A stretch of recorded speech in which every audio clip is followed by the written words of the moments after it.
सम्मान्य श्री मल्लिकार्जुन खड़गे जी, हरियाणा प्रदेश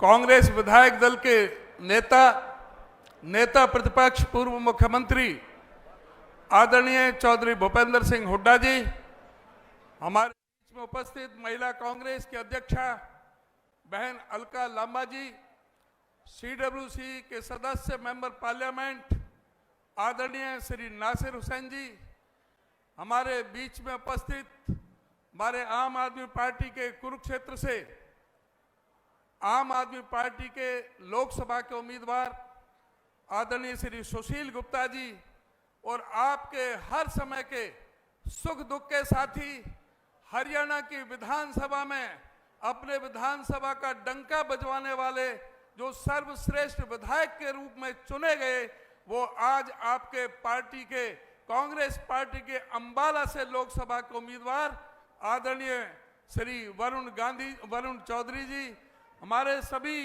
सम्मानित विधायकगण, पूर्व विधायकगण और सभी मंच पर साथीगण और मेरे सम्मानित पूरे दूर दूर से आए हुए सम्मानित बुजुर्गों, नौजवान दोस्तों, सभी हमारी माताएं बहनों, आज सबसे पहले हम अपने महान नेता, महान बलिदानी श्री राजीव गांधी जी, पूर्व प्रधानमंत्री, जिन्होंने इस देश की एकता और अखंडता के लिए अपने प्राणों का बलिदान किया, उनको शत शत नमन करते हैं, उनको शत शत श्रद्धांजलि अर्पित करते हैं और जो उन्होंने जो मार्ग दिखाया था उसको हम आगे लेने की प्रेरणा लेते हैं। साथियों, मैं थोड़े ही शब्दों में आपसे बात करना चाहूंगा। 25 मई को जो चुनाव होने जा रहा है और जो 4 जून को रिजल्ट आने वाला है, इस देश की राजनीति की दिशा और दशा को ये दिखाने वाला है। ये देश इस बात का निर्णय लेगा कि ये देश तानाशाही की तरफ जाएगा, जिसमें जो नरेंद्र मोदी जी इस देश को चीन के और रूस के रास्ते पर ले जाना चाहते हैं, जहां एक पार्टी का ये शासन लाना चाहते हैं, जहां प्रतिपक्ष की आवाज को कुचलना चाहते हैं, जो संविधान में बाबा साहब डॉक्टर भीमराव अंबेडकर जी ने जिस संविधान की सुरक्षा के लिए जो संवैधानिक संस्थाएं खड़ी की गई थी, चाहे वो इनकम टैक्स हो, चाहे वो ईडी हो, चाहे वो सीबीआई हो, चाहे वो सेंट्रल विजिलेंस कमीशन हो, चाहे वो इलेक्शन कमीशन हो, इवन कहीं हद तक जुडिशरी भी क्यों ना हो, आज उन सभी की विश्वसनीयता पर अगर प्रश्न चिन्ह लग रहा है और देश तानाशाही की तरफ जा रहा है, तो आज देश को बहुत सोच समझ के चलना पड़ेगा। आज देखना पड़ेगा जो हमारे कांग्रेस पार्टी के स्वाधीनता संग्राम के सेनानियों ने, जो कांग्रेस के नेताओं ने बाबा साहब डॉक्टर भीमराव अंबेडकर की अध्यक्षता में जो संविधान को बनाने की जो जिम्मेदारी दी थी और 2 वर्ष 11 मिनट 18 दिन लेकर के इस देश के दलित, पीड़ित, शोषित, उपेक्षित, सर्वहारा वर्ग के, गरीब समाज के, इस देश के हिंदू, मुस्लिम, सिख, ईसाई को, सभी व्यक्ति को, इस देश में रहने वाले प्रत्येक नागरिक को बराबर का समान अधिकार देने का, समान अभिव्यक्ति को प्रदान करने का, लिखने का, राइटिंग का, लिखने का अधिकार प्रदान करने का और सबको अपनी मर्जी के मुताबिक पूजा पद्धति का जो अधिकार दिया था, और सबको, चाहे इस देश के राष्ट्रपति हो, चाहे सफाई कर्मचारी हो, चाहे कितना भी बड़ा अमीर हो, कितना गरीब से गरीब व्यक्ति हो, सबको समान वोट का अधिकार दिया था। आज इन अधिकारों पर डाका डालने के लिए ये सरकार प्रयास कर रही है, उसके लिए आपको सावधान रहना पड़ेगा। मैं आपसे ये निवेदन करना चाहूंगा, जो आदरणीय खड़गे जी ने, राहुल जी ने जो कांग्रेस पार्टी का घोषणा पत्र दिया है, जो न्याय पत्र दिया है, उसको घर घर तक पहुंचा दें। जो इस न्याय पत्र को पढ़ लेगा वो एक एक व्यक्ति कांग्रेस पार्टी को वोट देगा, इंडिया गठबंधन को वोट देगा। मेरा ये दावा है, जो कांग्रेस पार्टी ने जो कहा है कि हम युवाओं को 30 लाख पक्की नौकरी देंगे, जो मोदी जी ने नहीं दी, हम युवाओं को 1 लाख रुपए साल, 8,500 रुपए महीने हम उनको प्रशिक्षण के दौरान एक वजीफा के तौर पर देंगे, जिससे वो ट्रेनिंग लेकर के पूरी तरह से उनके लिए नौकरी के दरवाजे खुल सके। कांग्रेस पार्टी ने यह वायदा किया है कि कांग्रेस के शासन में कोई पर्चा लीक नहीं होगा।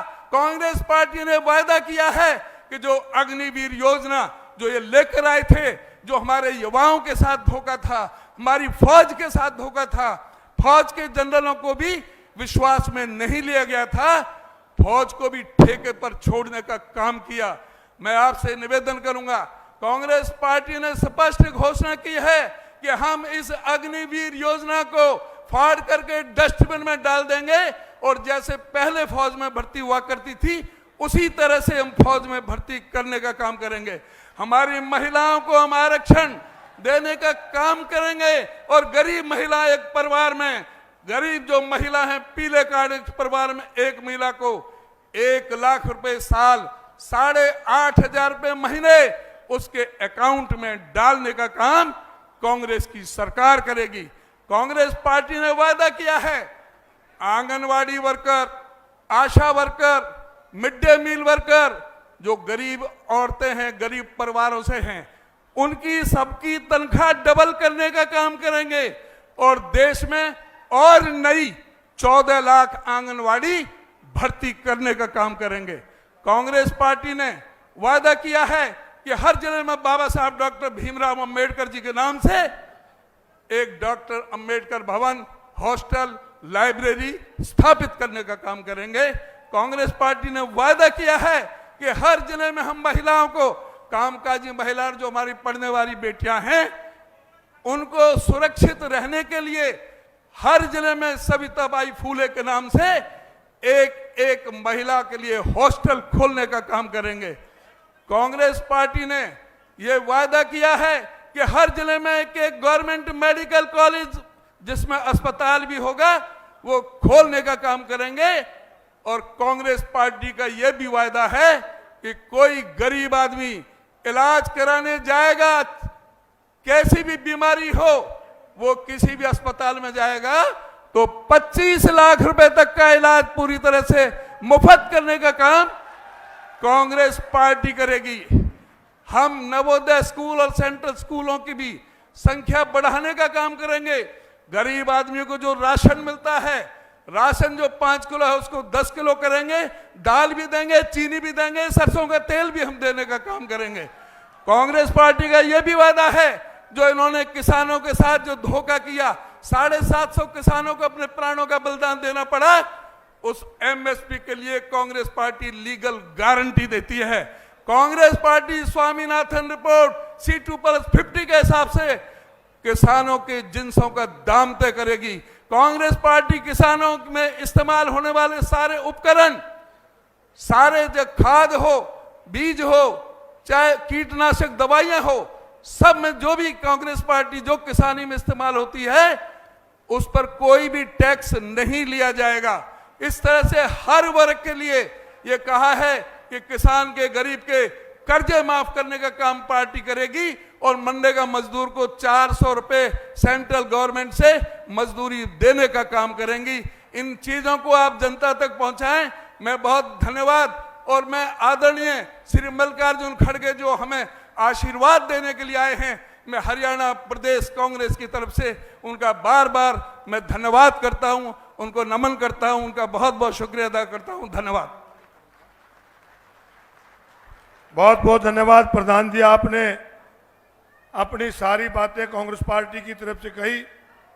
ये जो बच्चे ऊपर खड़े हैं इनसे प्रार्थना नीचे उतर जाए, पीछे एलईडी है उसके कनेक्शन टूट जाएगा। क्या साहब जी नीचे उतर जाए सारे। अब मेरा अनुरोध है, हरियाणा प्रदेश के पूर्व मुख्यमंत्री, नेता प्रतिपक्ष, जिन्होंने हरियाणा प्रदेश को विकास के मामले में नंबर 1 का प्रदेश बनाया, आदरणीय चौधरी भूपिंदर सिंह हुड्डा। चौधरी भूपिंदर सिंह हुड्डा जिंदाबाद, कांग्रेस पार्टी जिंदाबाद। आदरणीय हुड्डा साहब।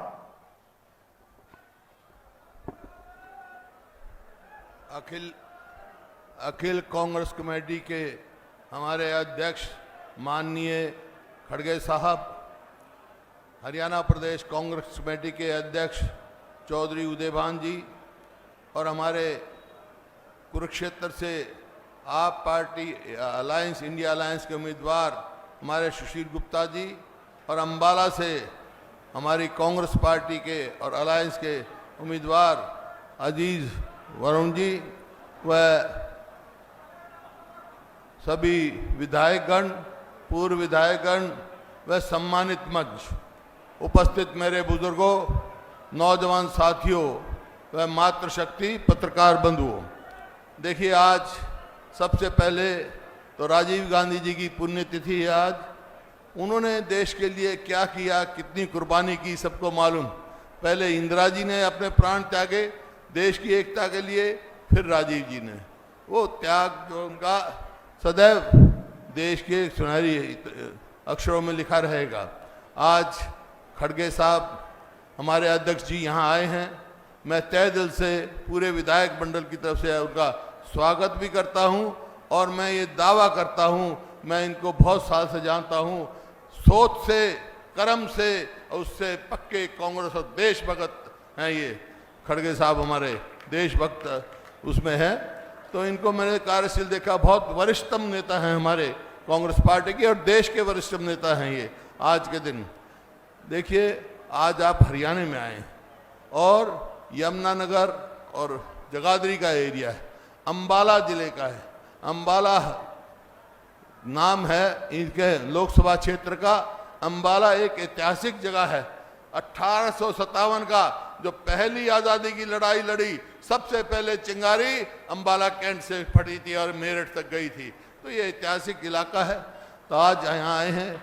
देखिए मैं ज़्यादा लंबी बात नहीं कहूँगा, मैं इतना ही बताना चाहता हूँ, जब केंद्र में यूपीए सरकार थी और हरियाणा में कांग्रेस सरकार थी 2014 तक, 2014 में हरियाणा जो है प्रति व्यक्ति आय में, प्रति व्यक्ति निवेश में, खेल खिलाड़ियों में, नौकरी देने में, कानून व्यवस्था में पूरे देश में नंबर 1 था। लेकिन आज 10 साल से डबल इंजन की सरकार काम कर रही है। आज क्या हालत है? आज किस चीज में नंबर 1 हो गया हरियाणा? आज बेरोजगारी में नंबर 1 है देश में हरियाणा। आज महंगाई में और कानून व्यवस्था तो कोई चीज रही नहीं। तो ये आज परिस्थिति है। मैं खड़गे साहब को बताना चाहता हूँ, इस किस्म की परिस्थिति है और आज काफ़ी गंभीर सिचुएशन है। आज दुनिया, हमारा पूरा हरियाणा नहीं, पूरा देश खड़गे साहब आपकी ओर देख रहा है, कांग्रेस पार्टी की ओर देख रहा है, इंडिया अलायंस की ओर देख रहा है। जो खबरें मिल रही हैं उसके आधार पर मैं आज कह के जा रहा हूँ, केंद्र में इंडिया अलायंस की, इंडिया गठबंधन की सरकार बनने जा रही है। और मैं जहाँ पे आया हूँ वो ये खुशहाल एरिया था, पेपर मिल थी यहाँ, प्लाईवुड का इतना काम था। आज हमारे अध्यक्ष जी का हेलीकॉप्टर उतरा पेपर मिल में, पेपर मिल बंद, प्लाईवुड का काम बंद, कोई इंडस्ट्री नहीं। बस मैं तो ये कहने आया हूँ, हमारे को मौका मिलेगा, केंद्र में बनेगी और हरियाणा में भी कांग्रेस की सरकार बनेगी, इस जगाधरी एरिया को वैसा ही इंडस्ट्रियल एरिया बना देंगे जब जैसा पहले था, ताकि हम आगे विकास कर सके, जा सके, क्योंकि ये पिछड़ गया। आज पूरे हरियाणा का बुरा हाल है और इस प्रकार से देश का ही। इन्होंने 10 साल में कहा किसान का, मैं आभारी हूँ खड़गे साहब का और राहुल गांधी जी का। जब ये रायपुर में अधिवेशन हुआ, अध्यक्ष बने ये थे, तो एक प्रस्ताव, मेरी जिम्मेवारी लगाई, प्रस्ताव किया किसान के लिए और वहाँ ये पास किया गया कि किसान को एमएसपी की लीगल गारंटी दी जाएगी, स्वामीनाथन C2 प्लस 50% का भाव दिया जाएगा, कर्जा माफ किया जाएगा। ये सब प्रस्ताव रखा तो खड़गे साहब की अध्यक्षता में ये पास किया। आज सारे देश का किसान, और जो इन्होंने अब मैनिफेस्टो दिया है कांग्रेस पार्टी का, उसमें उसको शामिल किया है। इंडिया की गवर्नमेंट सरकार बनेगी केंद्र में तो किसान का एमएसपी का लीगल राइट दिया जाएगा और वो एक रेवोल्यूशन होगा पूरे देश में।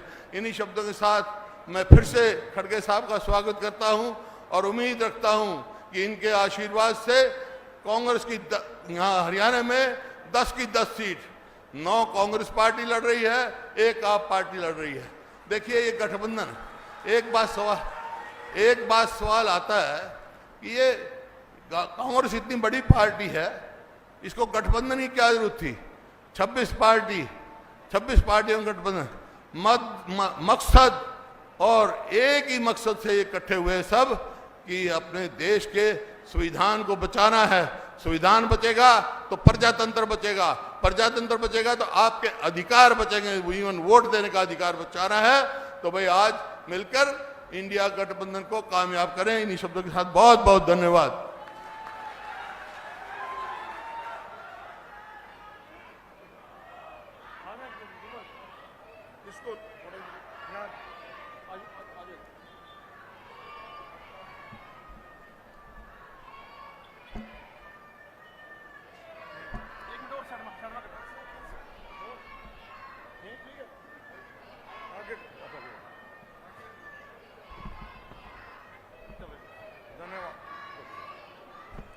बहुत बहुत धन्यवाद हुड्डा साहब, आपने देश और प्रदेश की राजनीति के बारे में बताया। अब मैं एक ऐसे नेता को मंच पे बुलाना चाहूंगा जो लगातार 50 साल तक देश की लोकसभा के मेंबर रहे, कभी हारे नहीं, जिन्होंने ब्लॉक प्रेसिडेंट से अपना सफर शुरू किया और आज हमारे राष्ट्रीय अध्यक्ष के रूप में हमारे बीच हैं। बहुत ही संघर्षशील, बहुत ही जुझारू नेता आदरणीय श्री मल्लिकार्जुन खड़गे। मैं आपसे प्रार्थना करूंगा कि उनके बोलने से पहले नारे लगाएं, कांग्रेस पार्टी, कांग्रेस पार्टी, श्री मल्लिकार्जुन खड़गे, श्री मल्लिकार्जुन खड़गे, राहुल गांधी, चौधरी भूपेंद्र सिंह हुड्डा, चौधरी उदय भान। आदरणीय खड़गे साहब आए और अपने कार्यकर्ताओं को संदेश दें। माननीय खड़गे।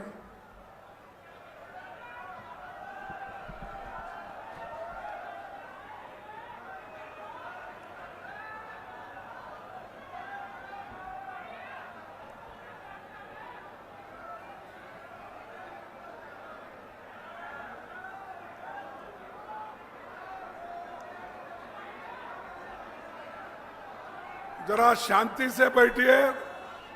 मैं 10-15 मिनट में अपनी तकरीर को ख़त्म करूंगा, तो कोई आप शांति से सुनिए, मैं आपसे निवेदन करता हूं।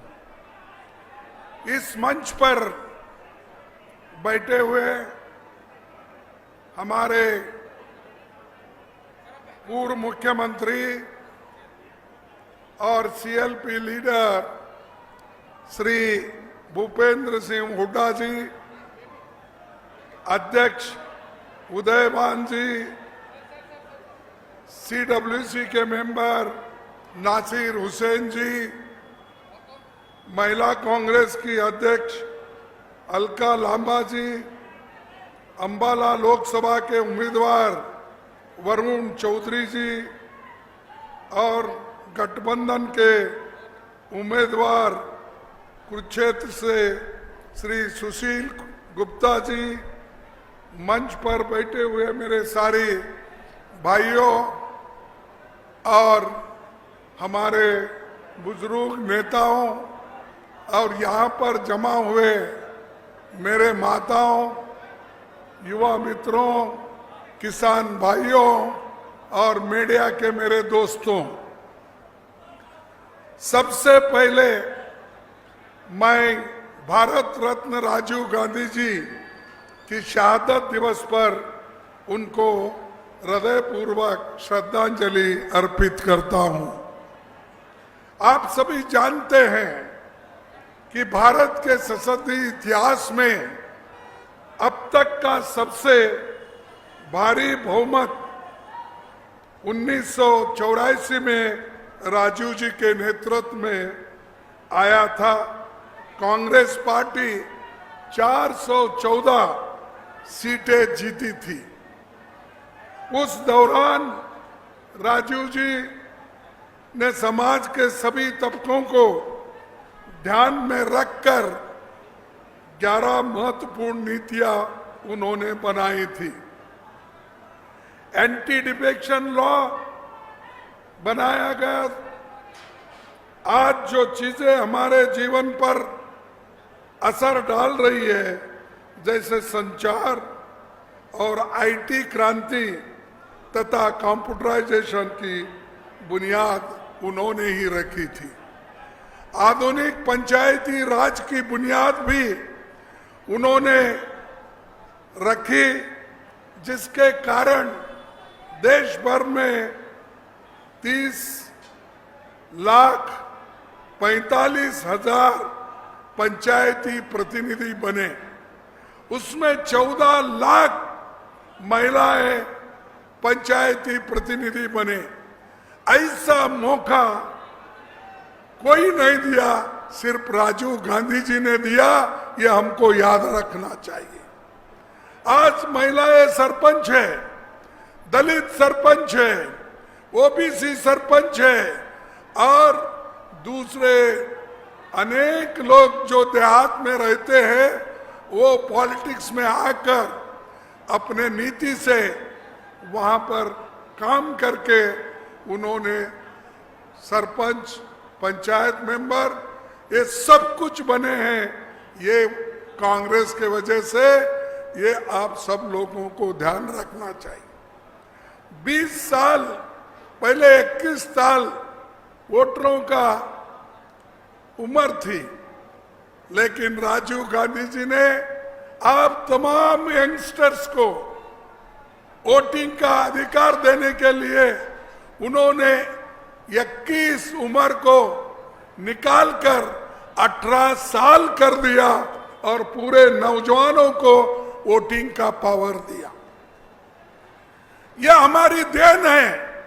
हम चुप कहीं मोदी जी के जैसा बात नहीं करते, काम करके दिखाए हैं, उसका बेनिफिट भी लोगों को मिला है। लेकिन फिर भी ये बीजेपी के लोग बार बार ये कहते हैं कांग्रेस पार्टी, अब तो 70 साल पहले बोलते थे, अब छोड़ दिए वो लोग। अब बोलते हैं 55 साल में कांग्रेस क्या की। अरे मैं बार बार बोलता हूं ये बात मत बोलिए। मोदी जी और आपके साथी लोगों को कहो कि कांग्रेस ने क्या किया, ये पूछो कांग्रेस ने क्या नहीं किया। हमने सब कुछ किया, इसीलिए आप मोदी जी इस देश के प्रधानमंत्री बने। नहीं तो आपको कोई पूछने वाला नहीं था। जब पंडित जवाहरलाल नेहरू जी, डॉक्टर बाबा साहब अंबेडकर, इन्होंने मिलके जो इस संविधान बनाया देश का, उस संविधान से आज तुम प्रधानमंत्री बने हो और शाह होम मिनिस्टर बने हैं। और आप जितने भी एमएलए, एमपी किसी जात के हो, किसी धर्म के हो, वो एमएलए बन सकते, एमपी बन सकते, जिला पंचायत अध्यक्ष बन सकते, म्युनिसिपालिटी के अध्यक्ष बन सकते, मेयर बन सकते। ये किसकी देन है? ये देश के संविधान की देन है, डॉक्टर बाबा साहब अंबेडकर की देन है। और फिर भी आज बीजेपी पूछती है कि आपने क्या किया। हमने बहुत कुछ किया। अभी ये बता रहे थे हमारे हुड्डा साहब कि 10 साल पहले वो जो यहां पर चीफ मिनिस्टर रहे, आप सब लोगों को तो मालूम है, जब यहां थे, यहां के इंडस्ट्रीज कितने प्रॉस्परस थे और पेपर मिल, प्लाईवुड के बड़े कारखाने और भी कारखाने यहां पर लाए गए, उसको चलाया गया, लोगों को एम्प्लॉयमेंट मिली। अब मोदी जी के जमाने में क्या हो गया? उन्होंने तो एम्प्लॉयमेंट देने का बंदी कर दिया, महंगाई बढ़ गई, अनएम्प्लॉयमेंट बढ़ गया। लेकिन मोदी अभी भी कहते हैं आप मुझे साथ दो, मैं देश का विकास करूंगा। अरे देश का क्या विकास करते हैं? मेरे को बताओ, जैसा पंडित जवाहरलाल नेहरू जी ने बड़े बड़े डैम बनाए, भाखरा नानल जैसे, हीरा कुंड जैसे और भी बनाए, और कारखाने बनाए, HMT जैसे, HAL जैसे, BEL जैसे, ये सब कारखाने बनाकर लाखों लोगों को उन्होंने एम्प्लॉयमेंट दिया। और आप क्या कर रहे हैं? आप एम्प्लॉयमेंट छीन ले रहे हैं। और जो जनता अपने पसीने से टैक्स देकर जो बड़े बड़े कारखाने तैयार किए थे, बड़े बड़े जो इंडस्ट्रीज थे, पब्लिक सेक्टर थे, उसको मोदी जी एक एक करके अमीरों के हवाले कर रहे हैं, अदानी और अंबानी के हवाले कर रहे हैं। पैसा हमारा, तुम्हारे दोस्तों को फायदे के लिए ये काम कर रहे हो। आप कहते हो मैं सच्ची देशभक्त हूं, देश मेरे वजह से आज मजबूत है। क्या मजबूत है? अरे तुम तो पहाड़ खोद के चूहा निकालने वाले लोग हैं। और हमारे पास ऐसे नेता हो गए, इंदिरा गांधी जी पाकिस्तान के 2 टुकड़े करके बांग्लादेश को आजाद करके आज एक सेपरेट नेशन राष्ट्र बना के दिए, 1 लाख लोगों को जेल में रखा। तुम तो हमेशा वही बात करते हैं, मैं वो किया, ये किया, ये पहाड़ से वो चूहा निकाला, वो पहाड़ से बिल्ली निकाली। ऐसी बात करने से देश की मजबूती बनती है। जो आयरन लेडी इंदिरा गांधी जी के निर्णय और कंप्यूटराइजेशन का एज, पंचायत हुकूमत को स्थापन करने में हमारे राजीव गांधी जी ने काम किया, उसको काम कहते हैं। नेहरू जी ने किया, उसको काम कहते हैं। तुम तो सिर्फ भैंसों का की गिनती करते हो। मैं गया था अहमदाबाद, वो बोल रहे थे, एक तकरीर उनकी भी चल रही थी, ऐसा मेरा भी एक जगह तकरीर चल रहा था। भाइयों और बहनों, गुजरातियों, आप होशियार रहो। अगर कांग्रेस हुकूमत में आएगी तो आपकी सब संपत्ति छीन लेंगी और आपका घर का एक्सरे करके मंगलसूत्र कहाँ है और जो भी चीजें तुम्हारे घर में, सोना कहाँ है, चांदी कहाँ है, ये सब बाहर निकाल के वो दूसरों को देंगे। अगर तुम्हारे पास 2 एकड़ जमीन है, 1 एकड़ जमीन उन्होंने दूसरों को देंगे। आपके पास अगर 2 भैंस है, 1 भैंस वो मुसलमानों को देंगे। ये उन्होंने ही कहा, ये हमारे शब्द नहीं है, ये मोदी के शब्द है। ऐसे एक प्राइम मिनिस्टर ऊंची जगह पे बैठ के अगर ऐसी बात करते हैं तो क्या कहना चाहिए? ऐसों को फिर से वोट देना? मैं पूछता हूं, फिर से वोट देना? नहीं। तो और फिर भी लोग अभी भी चंद लोग हैं मोदी मोदी बोलने वाले। अरे भाई, वो तो झूठों का सरदार है, फिर भी आप मोदी बोलते हो।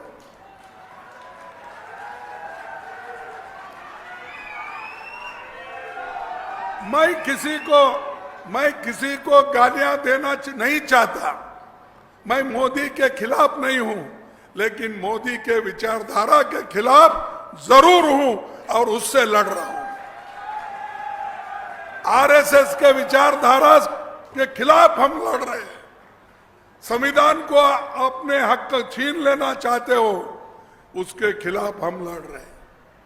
लोकतंत्र को आप मिटाना चाहते हैं, उसके खिलाफ हम लड़ रहे हैं।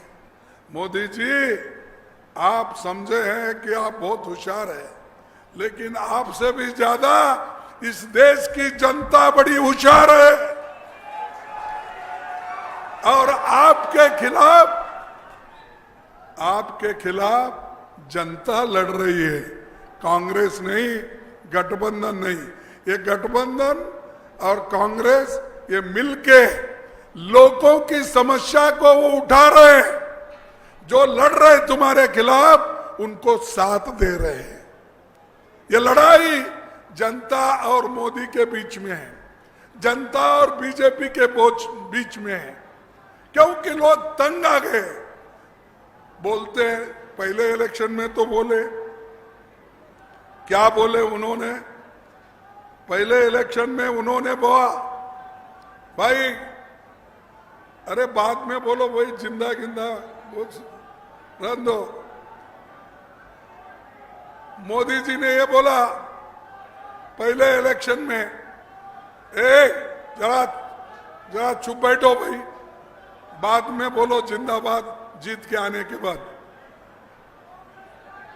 मोदी जी ने ये बोला, जरा चुप बैठो, क्या जी, कितने बार बोलना? मोदी जी इतने झूठ बोलते हैं।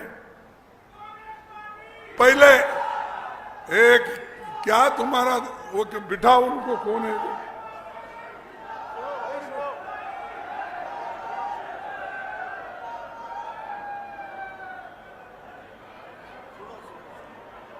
मोदी जी इतना झूठ बोलते हैं। पहले इलेक्शन में उन्होंने कहा, क्या कहा? कांग्रेस वाले बहुत धन कमाए हैं और बड़े बड़े अमीर लोग भी काला धन रख के वो बाहर स्विस बैंक में रखे हैं। ये उन्होंने शुरू के इलेक्शन में बोला, और वो पैसा लाके मैं हर परिवार को 15-15 लाख दूंगा, हर एक के जॉब में 15-15 लाख डालूंगा। ये बोले या नहीं बोले? तो मिला आपको? अरे ऐसा कैसा होता भाई, आप झूठ बोल रहे हैं। प्राइम मिनिस्टर झूठ बोलता है, मोदी झूठ बोलता है, झूठ बोला, ठीक है भाई, एक झूठ माफ कर दो। दूसरा बोला 15-16 में उन्होंने, मैं हमारे नौजवानों को, युवकों को 2-2 करोड़ नौकरियां हर साल दूंगा, और 10 साल में 20 करोड़ नौकरियां देनी थी, दिया उन्होंने? वो भी नहीं दिया। यह कैसा हो सकता भाई? प्राइम मिनिस्टर 10 साल से है, ऐसा झूठ बोल सकते हो? मुझे समझ में नहीं आ रहा, क्योंकि अगर हम अपोजिशन वाले हैं, बोलते हैं तो लोग बोलते हैं ये क्या है, मोदी के खिलाफ बोल रहे हैं, बाप मोदी बहुत अच्छा काम करता है। तो ये नौकरी भी नहीं मिली। तीसरी बात जो हमारे हुड्डा साहब ने जिक्र किया और बहुत से हमारे साथियों ने जिक्र किया, क्या किया था? उन्होंने कहा मैं किसानों के लिए उनकी आमदनी डबल करके दूंगा। आपकी आमदनी डबल हो गई, किसानों को भी नहीं दिया। ये क्या है भाई, किसी को भी नहीं दिया, 15 लाख नहीं दिया, 2 करोड़ नौकरी युवाओं को नहीं दिया, किसानों को भी नहीं दिया। फिर ये झूठा है क्या अच्छा आदमी है?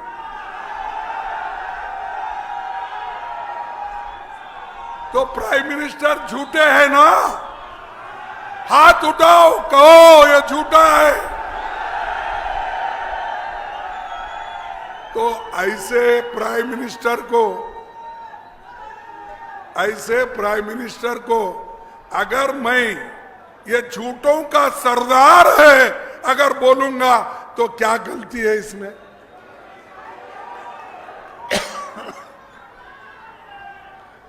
और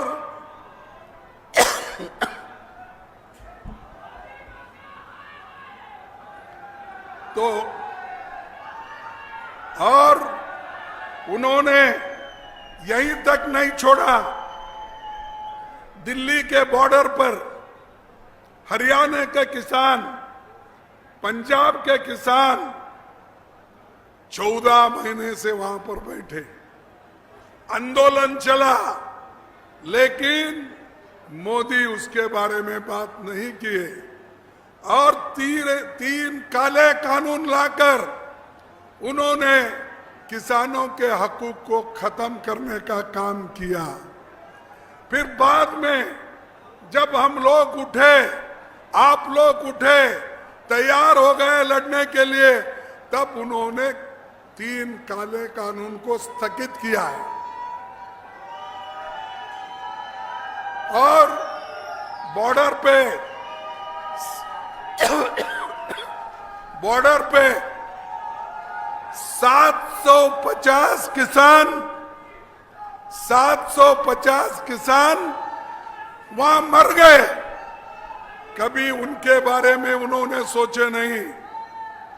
एक सेंट्रल मिनिस्टर का बेटा अपनी जीप लाकर जब रास्ता उसको नहीं मिला तो 4 लोगों को कुचल के मार दिया। ऐसे लोग, फिर उनको, उनके पिताजी को फिर टिकट दिया, वो अब बीजेपी से लड़ रहा है। जो जो किसानों के खिलाफ है उन सबको अगर किसी ने बचाया तो मोदी जी ने बचाया और कहता है मैं बहुत अच्छा काम कर रहा हूं, सबका साथ सबका विकास। अरे तुमने सबका साथ तो लिया लेकिन सबका सत्यानाश कर दिया।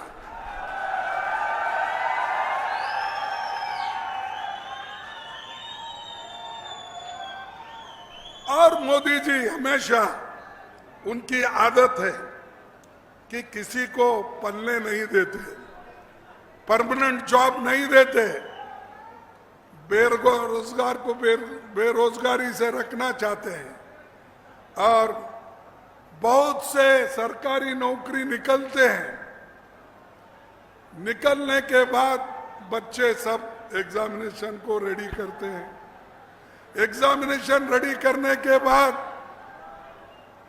रिक्रूटमेंट चलते वक्त वो पेपर लीक हो जाता है, फिर पोस्टपोन करते हैं।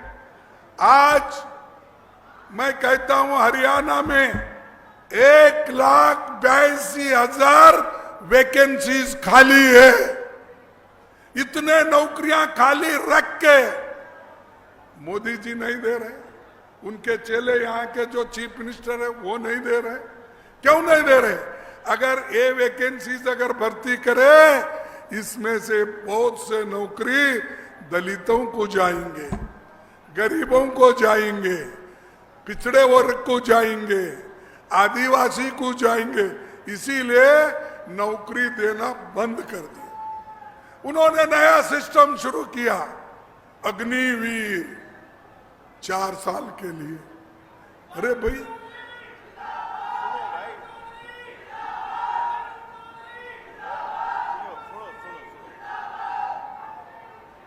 अब भाई 25 तारीख अगर तुम इलेक्शन में जिता के लाए तो रियल चौधरी बनेगा, अब चौधरी नहीं।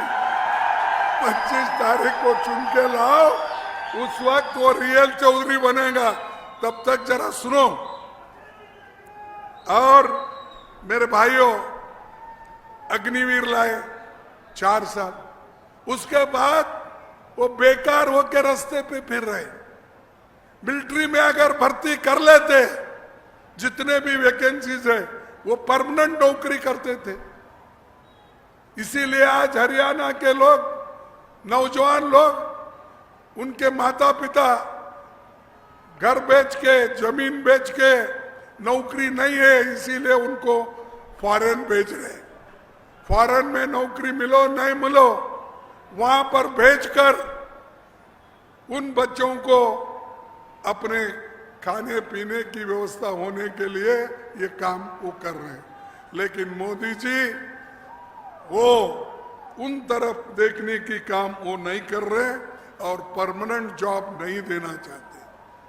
सेंट्रल गवर्नमेंट में 30 लाख वैकेंसीज है, जैसा हरियाणा में 1,82,000 वैकेंसीज है स्टेट गवर्नमेंट में, वैसा केंद्र सरकार में 30 लाख वैकेंसीज है। मोदी क्यों नहीं भर रहे? क्योंकि वहां भी अगर एक बार रिजर्वेशन रिक्रूटमेंट होता है, रिजर्वेशन आता, तो इन दलितों को वंचित करने के लिए, बैकवर्ड्स को निकालने के लिए, आदिवासियों को निकालने के लिए और दूसरे लोगों को भी 50% मिलता है, उन नौजवानों को भी उन्होंने निकाल रहे, यानी उनको देना नहीं चाहते और बातें बड़ी बड़ी करते हैं। हमने उतना पैसा लाया, ये इन्वेस्टमेंट किया, मुझे तो कहीं नहीं दिख रहा। एक बार तो उन्होंने कहा मैं बुलेट ट्रेन ला रहा हूं, अहमदाबाद से बंबई तक 1 लाख रुपए खर्च करके मैं बुलेट ट्रेन वहां चलाऊंगा। उसकी कीमत अब 2 लाख रुपए हो गई। क्या 2 लाख करोड़ हो गई? तो 2 लाख करोड़ होने के बावजूद भी आज वो कंप्लीट नहीं कर पाए। ऐसे जो झूठे काम हैं वो कर रहे हैं। अगर हमारी गवर्नमेंट आती, हम गठबंधन की सरकार तो जरूर आने वाली है, इसमें कोई शक नहीं है। मोदी की सरकार नहीं आएगी, ये मैं दावे के साथ कह सकता हूं। और हमारी जो घोषणा पत्र है वो सबके लिए है, गरीब के लिए, दलित के लिए, वंचित के लिए, महिला के लिए, किसान के लिए, युवाओं के लिए, सबके लिए हमारा जो इलेक्शन मैनिफेस्टो है, घोषणा पत्र है, वो सबके लिए है। किसी एक कौम को, किसी एक धर्म के लोगों को नहीं, सारे समाज को 140 करोड़ लोगों को हमारा घोषणा पत्र लागू है। फिर भी मोदी कहते हैं क्या है घोषणा पत्र में? यह मुस्लिम लीग की घोषणा पत्र। अरे बाबा पढ़ो तो पढ़ो, तुमको पढ़ने को अगर नहीं आता, अच्छा हम एक आदमी को भेजेंगे कांग्रेस ऑफिस से आपको समझाने के लिए। बगैर समझे ये टीका करते हैं। और दूसरी बात मैं आपको बोलता हूं कि ये महंगाई, बेरोजगारी, जाति जनगणना पर हो रहा है। SC, ST, OBC गरीबों का आरक्षण बचाने, और हम जो अब लड़ रहे हैं, ये लड़ाई संविधान और लोकतंत्र बचाने के चुनाव हुई। ये जो है लड़ाई है, ये संविधान बचाने की लड़ाई है। इसमें सब कुछ है, सबके अधिकार है, फंडामेंटल राइट्स है, बुनियादी हक है और रिजर्वेशन के सारे चीजें हैं। इसको बचाने के लिए राहुल गांधी जी भी लड़ रहे हैं और आप तमाम लोग भी लड़ रहे हैं। लड़ाई उनके साथ है जो लोग इसको मिटाना चाहते हैं। हम मिटाने नहीं देंगे, चाहे कुछ भी हो, हम लड़ते रहेंगे, इसको बचा के रखेंगे, लोकतंत्र को कोई बचाएंगे। आरएसएस और बीजेपी इस चीज को खत्म करना चाहती है और हमारी विचारधारा की लड़ाई है। हमारे साथ आप है, आपके साथ हम हैं और कोई हमको मिटा नहीं सकता। आप देखिए 5 तारीख को जादू होगा, इसीलिए तो मोदी परेशान है। हर दिल्ली से गली तक रोज फिर रहे हैं, पहले अभी कभी नहीं फिरते थे ऐसा। अब कहीं भी जाने दो, अरे आज क्या है, वो कौन सा बोलते, जीप में बैठ के निकालते ना, रोड शो, हर जगह रोड शो। पहले बाहर ही निकलते नहीं थे, वो सब दूरदर्शन था उस वक्त, दूर से उनका दर्शन लेना। अब गली गली वही दर्शन लेते रहे हैं, और जीप में फिरते फिरते सब जगह जा रहे हैं भाइयों और बहनों। और राहुल गांधी जी को वो लोग, उनके बारे में अगर नहीं बोलिए कुछ भी, उनको नींद नहीं आता, खाना भी हजम नहीं होता मोदी जी का, उनका नाम ले ही लेते हैं, गांधी फैमिली को गालियां दे ही देते हैं। अरे भाई उनको क्यों, हुकूमत तुम्हारे पास है, तुम क्या कर रहे वो बोलिए। क्या राहुल गांधी जी प्राइम मिनिस्टर है? क्या सोनिया गांधी प्राइम मिनिस्टर है? क्या कांग्रेस पार्टी आज उस स्थान पे है जिस स्थान पे आप हो? आप 10 साल में कुछ नहीं कर पाए, तो आज ऐसी बातें क्यों कर रहे हो? और आपको मैं ये कहना चाहता हूं चैलेंज के साथ कि आप अपने बुरे विचारों को छोड़ो और देश को कैसा बनाना इसके तरफ सोचना चाहिए था। आपने नहीं सोचा, इसीलिए आप आज परेशान हो। और कांग्रेस पार्टी और गठबंधन, गुप्ता जी, हाँ आप गठबंधन और वरुण, आप मिलके जोर से जोर लगाना पड़ेगा और 10 के 10 सीट लाना पड़ेगा। हुड्डा साहब हमको तो विश्वास दिला रहे कि हुड्डा साहब कहे हमको, हम ज्यादा से ज्यादा सीट लाएंगे। ज्यादा से ज्यादा इसका मतलब क्लीन स्वीप 10 की 10 लाएंगे। हाँ, देखो देखो, उन्होंने हमारे कैप्टन उठ के बोले 10 के 10 लाएंगे। और ये दोनों जहां यहां पर से जिनके लिए मैं आया हूं, मैं तो सबके लिए आया हूं, यहां से मैसेज जा रहा होगा, लेकिन यहाँ जो है हमारे वरुण है चौधरी, उसके बाद सुशील गुप्ता जी है, ये सब लोग मदद करेंगे। उनको चुनना जरूरी है अगर आपका गठबंधन सरकार बनाना है। देखो, मैं आखिरी 2-3 चीजें बोलकर मैं अपने भाषण को समाप्त करता हूं। एक है कि जो प्रधानमंत्री ने ये कहा कि जब नोटबंदी भी हो गई थी, उस दिन उन्होंने कहा था नोटबंदी के लिए देश के सिर्फ 50 दिन मांगता हूं काले धन लाने के लिए। कितना बोला? 50 दिन। काला धन लाने के लिए 100 दिन पूछा, अच्छे दिन लाने को 5 साल पूछा, वायदों को पूरा करने के लिए 5 साल पूछा, और देश को बनाने के लिए अमृतकाल 2047 में मैं बनाऊंगा विकसित भारत। कहाँ है भाई तुम्हारा विकसित भारत? भी नहीं, और तुम उसके लिए कोशिश भी नहीं कर रहे हो। इसीलिए मैं आपसे मांगूंगा, आपका एक वोट किसानों के लिए एमएसपी गारंटी कानून का हो सकता है। आपका एक वोट किसानों का कर्ज माफ कर सकता है। आपका एक वोट खेती से जीएसटी हटा सकती है।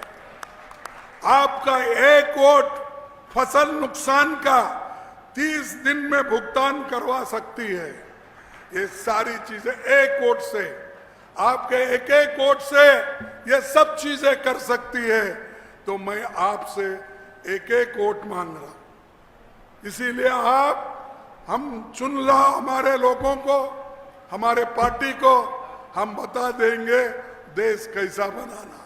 ये तो जवाहरलाल नेहरू जी ने दिखाया है, इंदिरा जी ने दिखाया है, राजू ने दिखाया है। तुम नहीं कर सके, हम फिर से करके दिखाएंगे।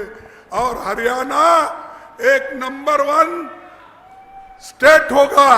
और उसके बाद मोदी बोलेंगे मैं तो नहीं कर सका, मेरे चेले भी नहीं कर सके। ये कहां से आए वे कांग्रेस वाले, फिर नंबर 1 पे लाए। ये वो सोचते रहेंगे, हम काम करते रहेंगे।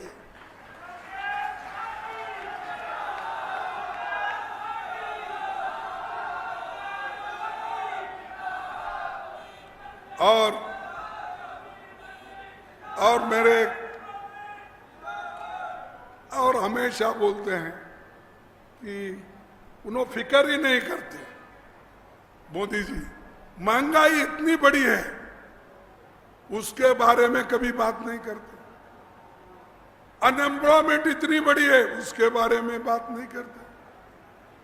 मैं फिर किसके बारे में? अरे भाई, आप वोट मांगते हैं तो मैंने ये काम किया इसीलिए मुझे वोट दो, पूछना चाहिए। उसका उनके चीफ मिनिस्टर पूछने दो, उनके लोग पूछने दो, उनके मंत्री पूछने दो। हरियाणा का कोई आदमी भी नहीं बोलता उनका, और मोदी भी नहीं बोलते। मैं आपको 2-3 उदाहरण देके मेरे भाषण को समाप्त करता हूं। पेट्रोल 2014 में कितना था? 66 रुपए था। मोदी साहब, आपके जमाने में कितना है? पेट्रोल 102 रुपए है। डीजल हमारे जमाने में 52 रुपए था, आज क्या है? 90 रुपए है। एलपीजी 414 रुपए था हमारे जमाने में, 903 रुपए अब हो गया है मोदी के जमाने में। आटा 10 केजी 210 था, आज 447 हो गया। दूध की कीमत 39 रुपए थी उस वक्त, आज 66 रुपए हो गया।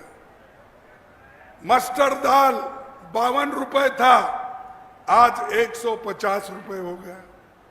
तुअर दाल 80 रुपीस था हमारे जमाने में, आज 188 रुपए। बोलिए, मोदी की गवर्नमेंट अच्छी थी क्या हमारी गवर्नमेंट अच्छी है? ये तो तालमेल करके देखिए। ये आंकड़े पार्लियामेंट में दिए सो है, ये आंकड़े उन्होंने हर जगह सरकारी दफ्तरों में रखे सो है। अरे तुम ये जनता को खिलाने पिलाने के वस्तुएं सस्ते में नहीं दे सकते? आपको कोई नैतिक अधिकार फिर से वोट मांगने का नहीं है। आपको लोग वोट नहीं देंगे, आप चले जाएंगे।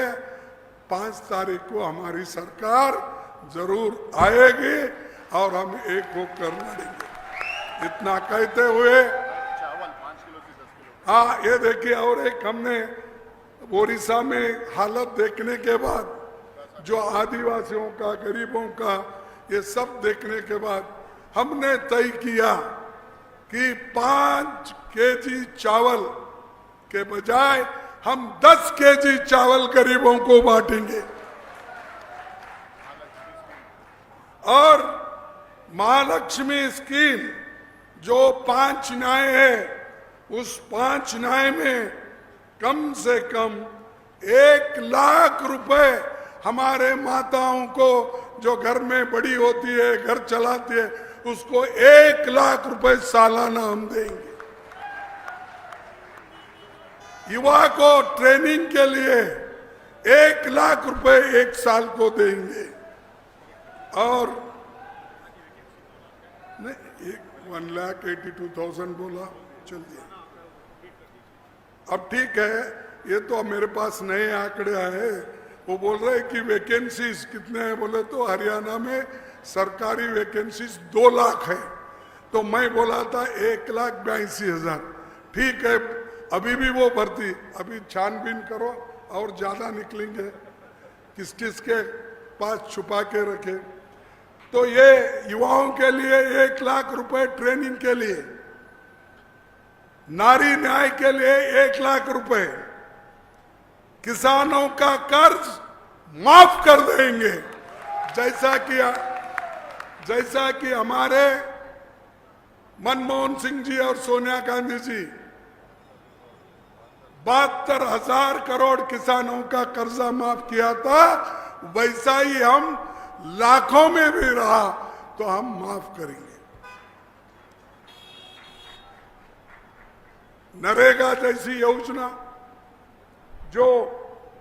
जिसका आज 200, 250, 300 रुपए, हम उसको बढ़ाकर 400 रुपए प्रतिदिन करेंगे। 400 रुपए।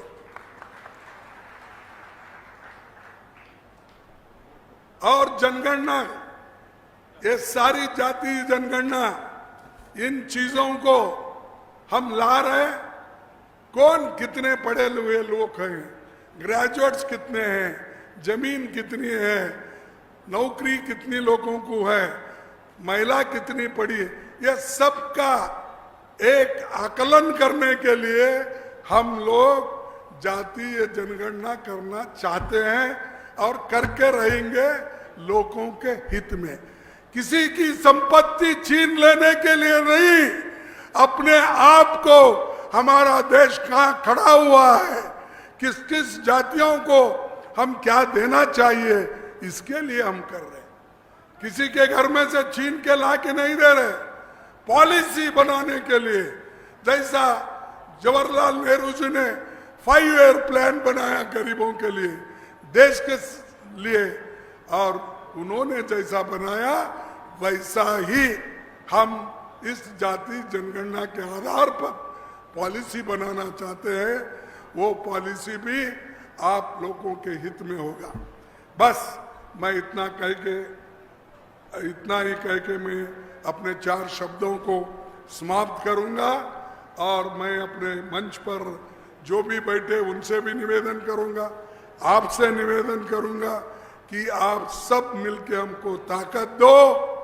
जैसा हमारे सुभाष चंद्र बोस बोलते थे, तुम मुझे खून दो मैं तुम्हें आजादी दूंगा, ऐसा तुम मुझे वोट दो मैं मोदी को हटा के रखूंगा। और मैं बोलूंगा, मोदी हटाओ देश बचाओ। मैं बोलूंगा, मोदी हटाओ। क्या यारो, मेरे जैसा भी आवाज नहीं। मोदी हटाओ, मोदी हटाओ। जय हिंद, जय हिंद, जय हिंद। आप सभी को धन्यवाद।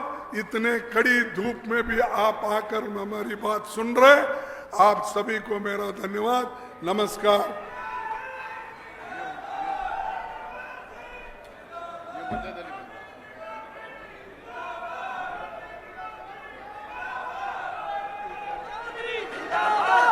अंबाला वासियां दी इको एक है आवाज बई, वरन चौधरी रहेगा जिंदाबाद बई।